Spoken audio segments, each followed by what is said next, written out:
A huge win for common sense this week as the UK bans puberty blockers for children under 18. Maybe we should be thinking about doing the same thing here, but elsewhere in the West, there are still growing instances of gender ideology causing concern. Now, a great friend of this show, you'll remember him, he's been on here many times, Michael Shellenberger.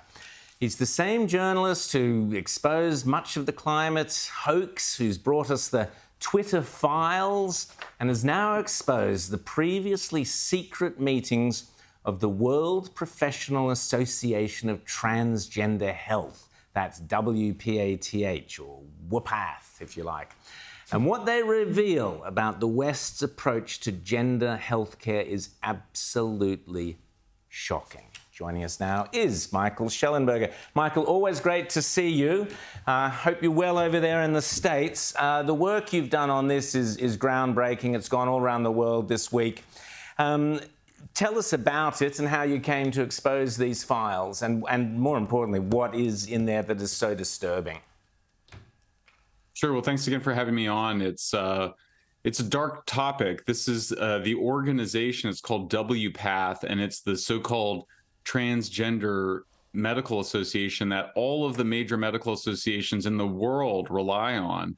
And what their internal files show is that the people in this organization know that they are not getting so-called informed consent from kids and parents to life-altering medical procedures that will result in sterilization, the loss of sexual function, and perhaps even worse, cancer and death.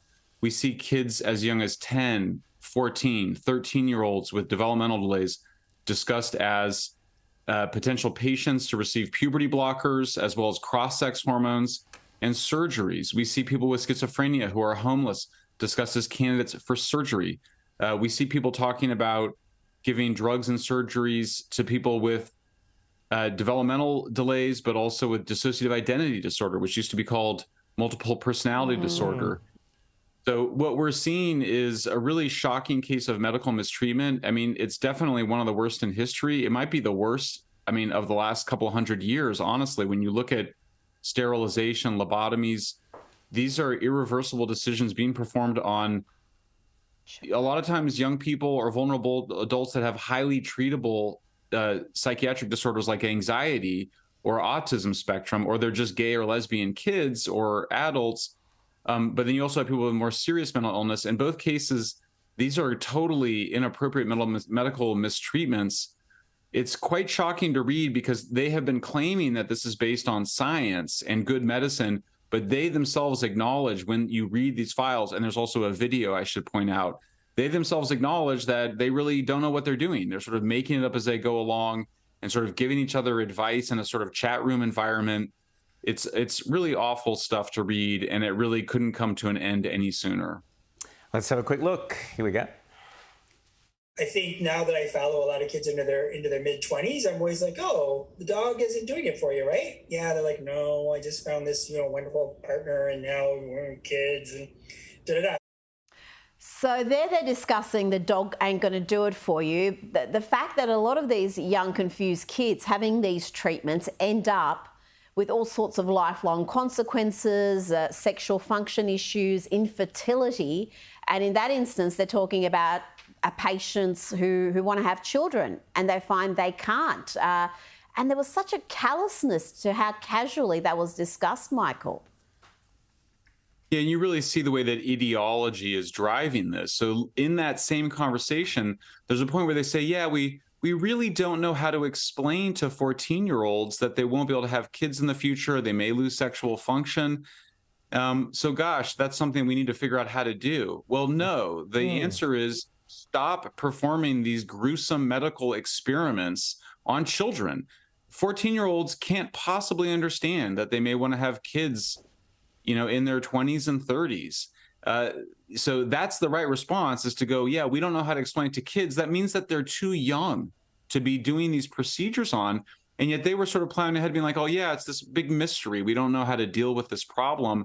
These are not responsible people. These are dogmatists that are in the grip of an ideology, of a pseudoscientific ideology. They think that there's multiple sexes and that you can change somebody's biological sex through medicine. That's witchcraft. That's not modern science or medicine. James. And Michael, I mean, this is one of those things, you mentioned other previous things we look back historically as monstrosities in the medical community. And this is what happens when ideology gets confused with science. But, some of the other things that were involved in these files are really disturbing. I mean, we're talking about very powerful hormones here, and we're talking about, potential even links to things like cancers and so on, to young people that would never have gotten them because they have apparently been treated with very strong hormones, which doctors don't even fully understand the effects and how these powerful things that, get released in our bodies during a very critical stage of our life work, and the things that they do to our reproductive and other systems. Yeah, that's right. In fact, there's already a response by an advocate of this so-called gender medicine where they claim that, oh, really, there's no evidence that testosterone would have contributed to these tumors on a female's liver that's described in the files. Well, in fact, we went and looked at it, and in fact, there are a large number of patient testimonies about testosterone causing liver tumors. We also see discussions of death from the use of these really radical drugs.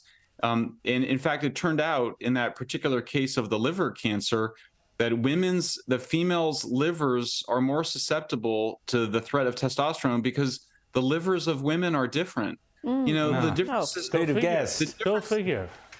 The differences between men and women are not merely superficial. It's all the way down to our core physical cellular organs, our genetics. And so you're dealing with really a pseudoscientific cult. I think that's the only accurate way to describe it. That's performing what is the equivalent of witchcraft on children. And look, our societies tolerate a lot of strange beliefs. People are welcome to have strange beliefs. They must not be allowed to perform these dangerous and irreversible and often deadly experiments on the bodies of children, adolescents, and vulnerable adults. They've got to come to an end. And Michael, just tell us again how WPATH, WPATH, or whatever they call themselves. The problem to me is not so much that they are so clearly, struggling in the dark, but other people cite them as the experts. So you have other doctors, the medicines, teachers, psychiatrists, all sorts of people then going, well, hang on, here are the experts. And the experts are saying this. But what you've done, Michael Shellenberger, is you've exposed that the experts ain't experts when it comes to lots of the detail. Is that the problem? Yeah, it really is. And you mentioned at the beginning of this that the British National Health Service last week announced that it would be stopping all puberty blockers in its hospitals. The Times of London, which is a center-left newspaper, came out and said that the ban on puberty blockers should be even bigger. It should go across the entire country because they're worried that they'll still be prescribed in private clinics. Also the Times of London called this quack medicine. So you finally now see some responsible journalism. But I would also note, just in answer to your question, the Times of London pointed to WPATH as the group that was effectively allowed to whitewash and provide cover for the British medical authorities and other groups. Certainly, I mentioned the American Medical Association, the Endocrine Society, the American Academy of Pediatrics, all of them pointing to the WPATH as though it were some scientific or reliable medical body. It's not. It's basically, it's a completely fringe pseudoscientific cult organization that has presented itself and used very slick marketing to portray itself as an organization committed to patient health and the best available science, but it's not. It's absolute quackery, and really shame on all the institutions that fell for this. They can't distance themselves from WPATH faster. They need to distance themselves from it. And then there's going to need to be a reckoning, because a lot of kids, thousands of children, adolescents, and vulnerable adults around the Western world were damaged by WPATH. I think it's going to take a lot of lawsuits in the United States. A bunch of states have already banned this unethical medical practices, but we need to see national action. We've called on President Biden to put an end to this. I think we're going to see very quickly an unraveling of the entire gender pseudoscience and medical mistreatment epidemic that we've had over the last few years. I think it will happen very quickly now.